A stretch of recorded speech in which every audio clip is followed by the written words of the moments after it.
तो जैसे हमने डिस्कस किया था, अगर आप अपनी डिमांड को भरना चाहते हैं तो आपको इनकम टैक्स के पोर्टल पर आ जाना है और वहां पर आपको लॉगिन कर लेनी है। लॉगिन करने के बाद में ऊपर आपको डिफरेंट ऑप्शन दिखाई दे रहे हैं, आपको पेंडिंग एक्शन में आना है। पेंडिंग एक्शन में आने के बाद में सेकंड ऑप्शन जो आ रहा है रिस्पॉन्स टू आउटस्टैंडिंग डिमांड, वहां पर आपको क्लिक कर देना है। जैसे आप क्लिक करेंगे तो ईयर वाइज आपको अलग अलग साल की डिमांड्स हैं यहाँ पे शो कर जाएगी। अब ये देखिए असेसमेंट ईयर 2021 मतलब 31 मार्च 21 की डिमांड है ये हमारी कितनी डिमांड आउटस्टैंडिंग होगी यहाँ दिखा देगा। अगर आपने टाइम से नहीं भरी है तो उसका इंटरेस्ट आपको यहाँ दिखा देगा और इस तरह से आपका टोटल अमाउंट है यहाँ पे शो हो जाएगी। अब हम चाहते हैं कि इस अमाउंट को हम भर दें, तो ये देखिए पे नाउ के ऊपर आपको क्लिक कर देना है। जैसे आप पे नाउ पर क्लिक करेंगे तो टोटल जितना भी आपका पैसा बन रहा है आज की तारीख तक वो आपको यहाँ पे दिखा देगा और पे नाउ पर आपको क्लिक कर देना है। इसके बाद में आपको बैंक अकाउंट सेलेक्ट करने के लिए बोला जाएगा। अगर आपका कोटक महिंद्रा का बैंक है या फेडरल बैंक है तो ये सिलेक्ट करेंगे। इसके अलावा कोई भी बैंक है तो नीचे वाला सेलेक्ट करके कंटिन्यू पर क्लिक कर देंगे। अब आपको ये एक नया जो है पेज खुल जाएगा। उसके अंदर आपको पता होगा टिन जो है टैक्स इंफॉर्मेशन नेटवर्क है, ये TIN है, इनकम टैक्स का ही एक पोर्टल है। यहाँ पर टैक्स से रिलेटेड जो टैक्स पेमेंट होती है सब यहाँ पर होती है। तो हमें चालान 280 भरना है। इसके लिए हम यहाँ पे प्रोसीड कर देंगे। चालान 280 भरने के बाद में काफ़ी सारे आपसे ऑप्शंस यहाँ पे पूछे जाएंगे। ये देखिए दोस्तों, आपको अगर आप कंपनी है तो ऊपर जाएंगे, अदरवाइज अदर देन कंपनी में आपको नीचे 021 पे सिलेक्ट कर लेना है। अगर आप एडवांस टैक्स भर रहे हैं, अगर आपने इस साल का टैक्स है पहले से ही एडवांस में भरना है, कोई सर टैक्स है, tax on distributed profit, tax on distributed income, तो इस तरह से बहुत सारे हेड आते हैं। जैसे अब ये पैन कार्ड को आधार कार्ड से लिंक करना है अगर आपने, तो ये 500 के अंदर आ जाएगा। अदरवाइज आपको जो आउटस्टैंडिंग डिमांड वाला जो भरना है वो टैक्स ऑन रेगुलर असेसमेंट है, वो आपको सेलेक्ट कर लेना है। इसके बाद में आपको इनको बताना है कि आप नेट बैंकिंग से भरेंगे या डेबिट कार्ड से भरेंगे। आप दोस्तों ATM कार्ड से भी भर सकते हैं, उसके अंदर कुछ लिमिटेड से ही बैंक आपको यहाँ पे दिखाई देंगे। ये देखिए सिर्फ bank of Baroda, Canara, HDFC, ICICI, Indian bank, PNB और SBI, सिर्फ अगर इनका आपके पास ATM कार्ड है तो उससे आप भर सकते हैं। अदरवाइज आपको नेट बैंकिंग पे सिलेक्ट करना पड़ेगा।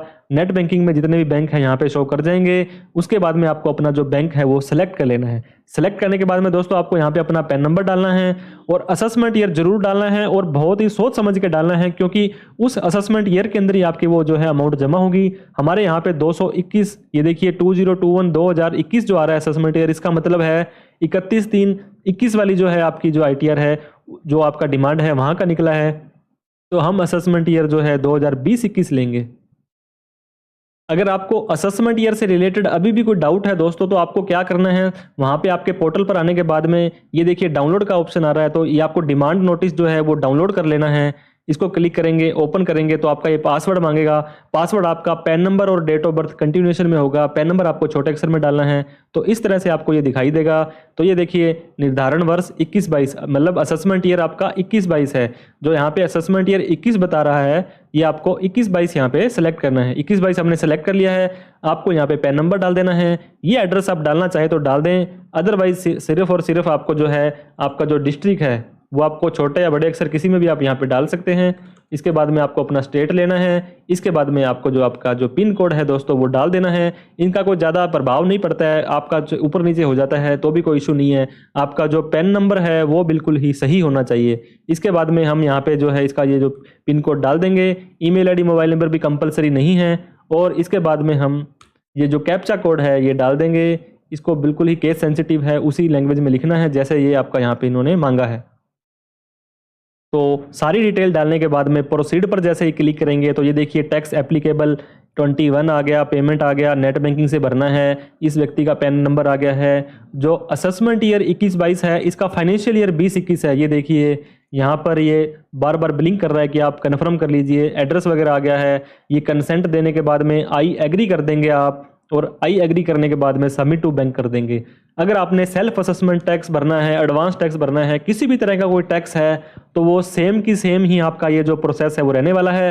करंट अकाउंट है तो कॉर्पोरेट है, सेविंग अकाउंट है तो रिटेल है। अगर आपका करंट अकाउंट है तो इस तरह से आपको इस पर सेलेक्ट कर देना है। आपको अपना यूजर ID और पासवर्ड यहाँ पे डालने के बाद में प्रोसीड पर क्लिक कर देना है।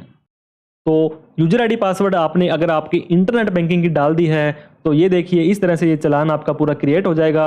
ये देखिए अदर देन कंपनी आ रहा है यहाँ पे, और ये टैक्स ऑन रेगुलर असेसमेंट आ रहा है। इसके बाद में यहाँ पे ये जो कॉलम खुल जाएगा कि आपने किस हेड में ये पैसा डालना है, तो हमने आपको दिखाया था कि वहाँ पर आपको इंटरेस्ट मांगा गया है, तो हमको वो अमाउंट एक बार फिर से कन्फर्म कर लेनी है। ये देखिए जो अमाउंट यहाँ पे आ रही है, फाइनल इंटरेस्ट 28 रुपये हमने नहीं दे पाए थे, तो ये फिर से निकाल देते हैं। जब तक आप इनका पूरा ड्यू क्लियर नहीं करेंगे ये हमारा पीछा नहीं छोड़ेंगे। इनकम टैक्स डिपार्टमेंट को 28 रुपये का ब्याज देना है, तो इंटरेस्ट के कॉलम में 28 हम यहाँ पे लिख देंगे। रिमार्क में अगर आप कुछ डालना चाहते हैं तो आप डाल सकते हैं, वो कुछ भी आप डालेंगे तो आपका ये जो ध्यान में रहेगा कि कल को आपने इकाई का पैसा जो है पेड किया था। इसके बाद में OTP या जैसे भी आप इसको भरना चाहे कंटिन्यू पर क्लिक कर देंगे, फिर से ये सारी डिटेल पूछेगा। ये देखिए OTP आपका यहाँ पे चला गया है, उसको डालने के बाद में आपको यहाँ पे सबमिट पर क्लिक कर देना है। ये सभी बैंक्स का दोस्तों लगभग सेम रहता है। कुछ बैंक्स की जो पेमेंट है वो रात को 8 बजे के बाद नहीं होती है, तो आपको अपने बैंक से कन्फर्म कर लेना है कि सर क्या शाम को कर सकते हैं, या अदरवाइज आपको टाइम से करनी है। और सबमिट पर जैसे ही आप क्लिक करेंगे तो ये देखिए the payment is made successfully, आपका जो चालान है वो भरा जा चुका है। ये चालान है, आप इसको PDF के अंदर डाउनलोड करेंगे।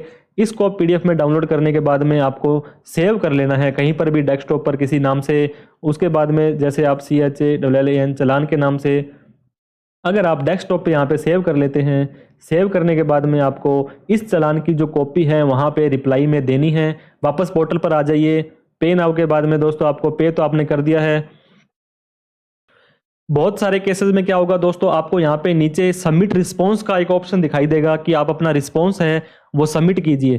तो आपको यहाँ पे सबमिट रिस्पॉन्स पर क्लिक करके डिमांड इज जो करेक्ट है, ये देखिए हमने पहले से मान लिया था कि हमारी डिमांड करेक्ट है और हमने पहले वो भर भी दी थी, लेकिन इसमें कुछ ब्याज की अमाउंट रह गई थी तो वो हमने भरी है।